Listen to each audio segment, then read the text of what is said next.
गणतंत्र दिवस पर ध्वजारोहण के बाद अयोध्या मस्जिद का भी शिलान्यास हुआ। सुप्रीम कोर्ट के फैसले पर मुस्लिम समाज को मिली 5 एकड़ जमीन पर गणतंत्र दिवस के मौके पर मस्जिद की नींव रखी गई। यह मस्जिद अयोध्या जिले के धनीपुर गांव में बनेगी। सुन्नी सेंट्रल वक्फ बोर्ड द्वारा मस्जिद निर्माण के लिए गठित इंडो इस्लामिक कल्चरल फाउंडेशन ने इस मस्जिद का नाम स्वतंत्रता सेनानी मौलवी अहमदुल्ला शाह के नाम पर रखने की तैयारी की है। अयोध्या में भव्य राम मंदिर के निर्माण का काम शुरू होने के बाद मुस्लिम समाज को मिली 5 एकड़ जमीन पर गणतंत्र दिवस के मौके पर मस्जिद की नींव रखी गई है। यह मस्जिद अयोध्या जिले के धनीपुर गांव में बनेगी। सुन्नी सेंट्रल वक्फ बोर्ड द्वारा मस्जिद निर्माण के लिए गठित इंडो इस्लामिक कल्चरल फाउंडेशन ने इस मस्जिद का नाम स्वतंत्रता सेनानी मौलवी अहमदुल्ला शाह के नाम पर रखने की तैयारी की है। उत्तर प्रदेश सुन्नी वक्फ सेंट्रल बोर्ड के अध्यक्ष जुफर फारूकी सहित इंडो इस्लामिक कल्चरल फाउंडेशन के सभी 9 ट्रस्ट सदस्यों से 6 सदस्यों ने पौधे लगाकर अयोध्या में धनीपुर गांव में मस्जिद का शिलान्यास किया। फाउंडेशन के सचिव अतहर हुसैन ने बताया कि गणतंत्र दिवस के मौके पर पहले मस्जिद की जमीन पर ध्वजारोहण किया गया। राष्ट्रगान के बाद 5 एकड़ जमीन पर वृक्षारोपण के साथ मस्जिद का शिलान्यास भी किया गया। इस मौके पर ट्रस्ट के हर एक सदस्य ने एक पौधा लगाया। मस्जिद निर्माण के लिए सोमवार को मिट्टी की जांच करने का काम शुरू हो गया है। गुंजन सॉइल कंपनी द्वारा निर्धारित 5 एकड़ में 3 स्थानों पर सॉइल टेस्टिंग के लिए स्थान चिन्हित किया गया है। इसमें एक स्थान से मिट्टी निकाली गई है और साथ ही अन्य 2 स्थानों से मिट्टी निकाली जाएगी।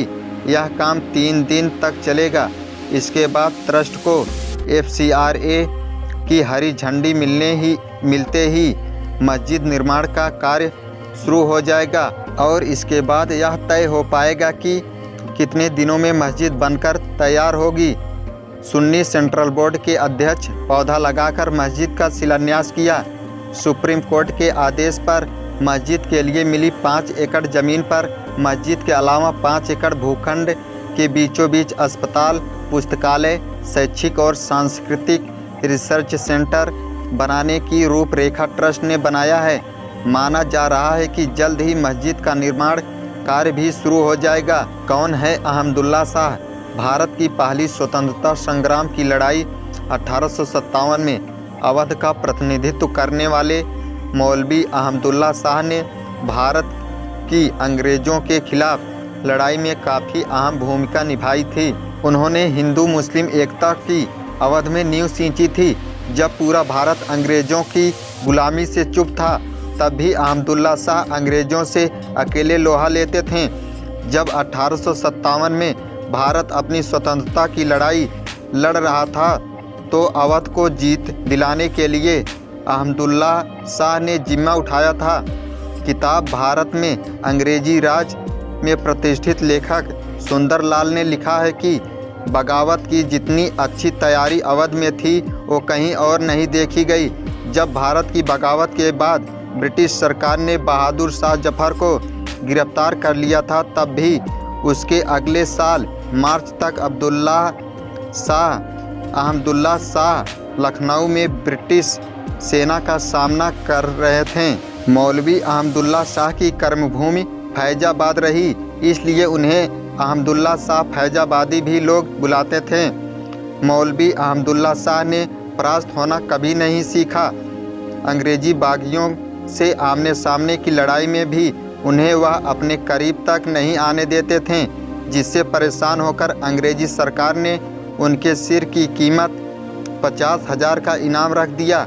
उन पर 1858 में इतना बड़ा इनाम रखा गया था। जब मौलवी अपने पीछे पूरी अंग्रेजी सेना को अवध में यहाँ से वहाँ घुमा रहे थे, तब इसी कीमत के लालच में शाहजहाँपुर जिले के राजा जगन्नाथ सिंह के भाई बलदेव सिंह ने 15 जून 1858 को उन्हें धोखे से गोली चलाकर मार दिया था।